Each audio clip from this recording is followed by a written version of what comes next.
Dans cette deuxième vidéo consacrée aux matériaux, nous allons voir comment utiliser le système de nœuds.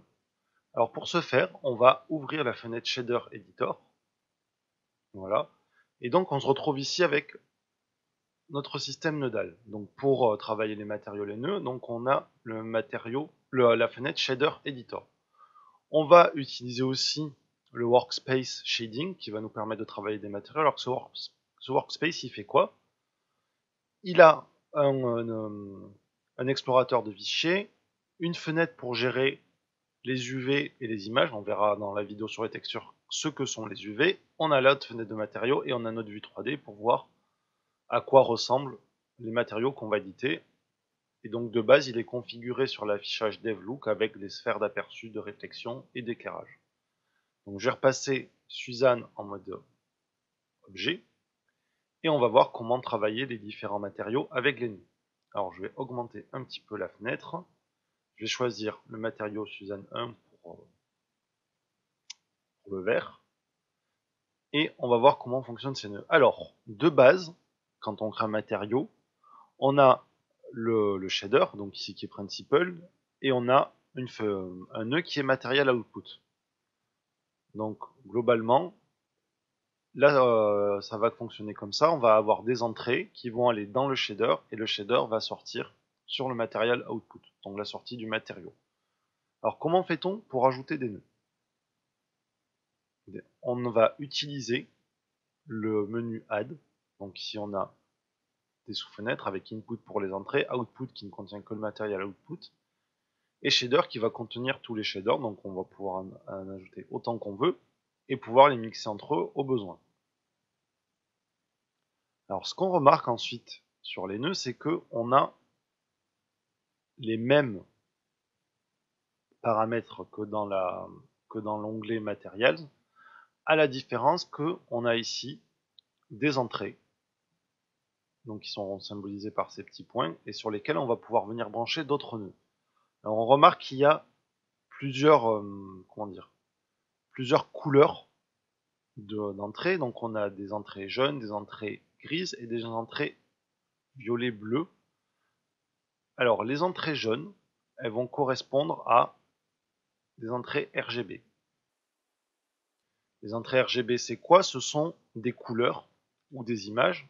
Donc on va avoir, si je vais mettre un nœud d'entrée RGB, et donc ce matériau RGB, vous voyez la sortie, on va arrêter avec les annotations, la sortie est jaune, et donc on va pouvoir brancher ça à un nœud jaune, mais on peut très bien le brancher à un nœud gris ou à un nœud violet.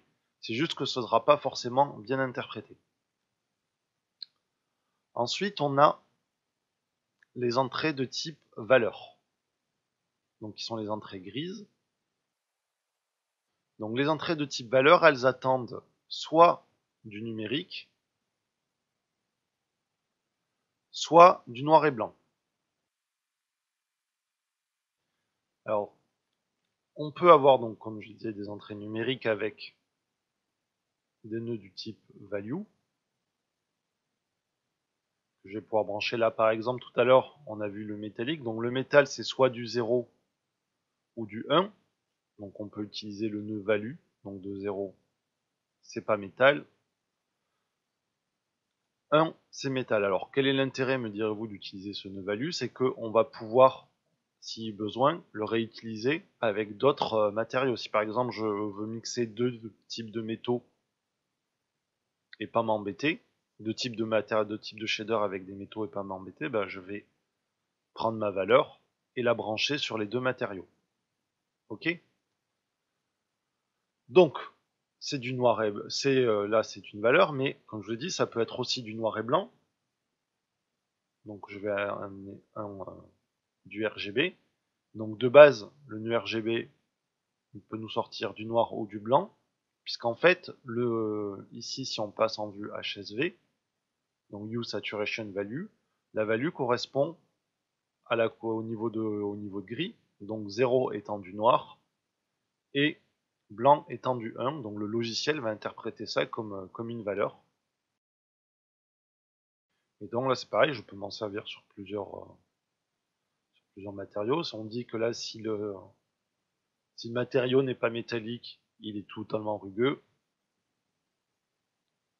Et s'il est métallique, il est totalement lisse, ce qui en soi n'est pas forcément logique, mais voilà. Donc on peut encore une fois réutiliser les différents nœuds à plusieurs endroits. C'est ça qui est assez intéressant. Et ensuite, on a les entrées de type, hop là, on a les entrées de type vecteur. Donc qui sont les entrées violettes qu'on voit ici. Alors un vecteur, c'est quoi? Un vecteur, en fait, ce sont des trois valeurs, x, y, z.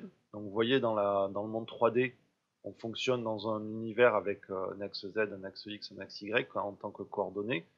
Et donc, les nœuds bleus attendent des valeurs de ce type, donc de type coordonnées, pour attendre juste des valeurs en entrée. Alors, qu'est-ce qu'on a comme type de vecteur? On va pas tous les voir, hein.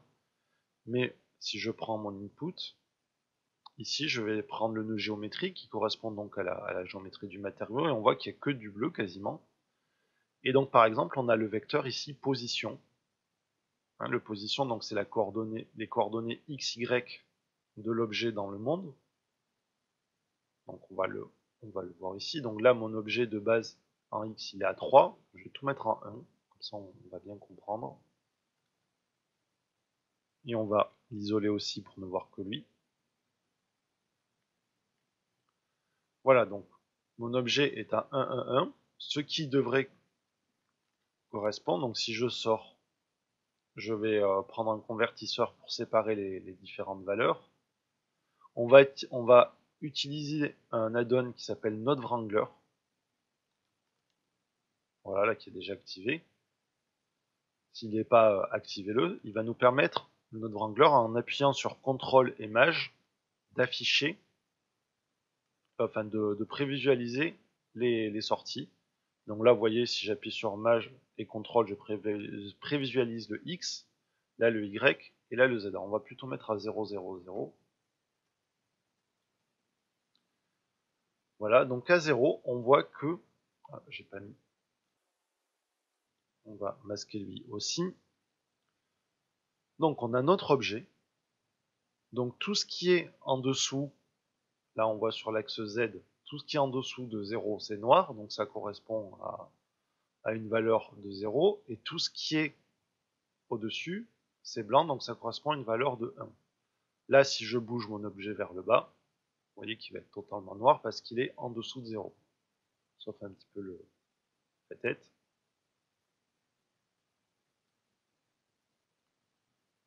Voilà, pareil pour le X, hein. Si je le déplace.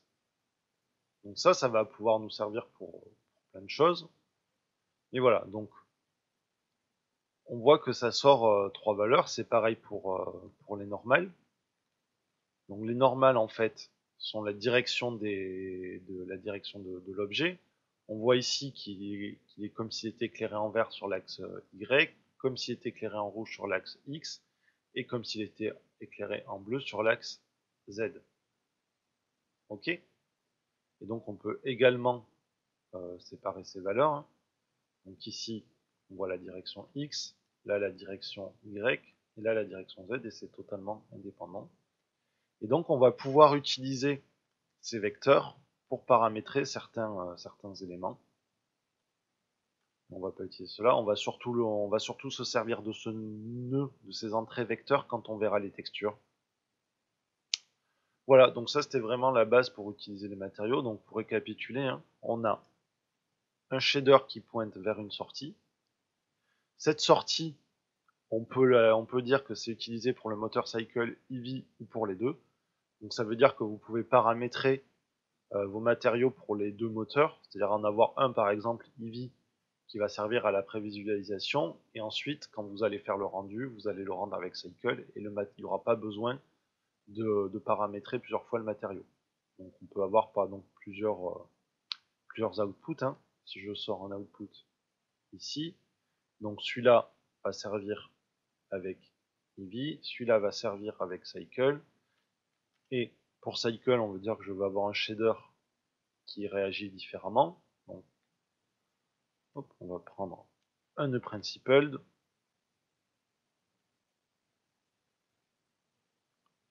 On va lui dire que pour c'est un peu bête, mais pour Cycle, il est orange et il utilise le Surface Scattering. Et donc, si je passe là en rendu Eevee, donc je suis en vert, et si je prends le moteur de rendu Cycle, on va attendre qu'il calcule un peu. Ah, mais évidemment, il m'affiche tous les autres matériaux. Voilà, il a pris un peu de temps à calculer, mais du coup, il est ici, donc avec le subsurface. Voilà. Donc ça, c'est bien pour les nœuds. Ensuite, on va avoir des nœuds qui sont en entrée. Donc, on a tous les nœuds de type input, donc qui vont nous servir à avoir des entrées. Donc, tous les nœuds de type input, ben, ils n'ont, alors évidemment, c'est l'exception celui-là, mais la plupart n'ont pas d'entrée, ils n'ont que des sorties. Voilà. Et donc, ensuite, on a les shaders, et tout le reste, ce sont des nœuds qui vont venir se mettre entre l'input et le shader. Voilà pour cette vidéo, et on va voir plus en avant encore l'utilisation des nœuds quand on va parler des textures.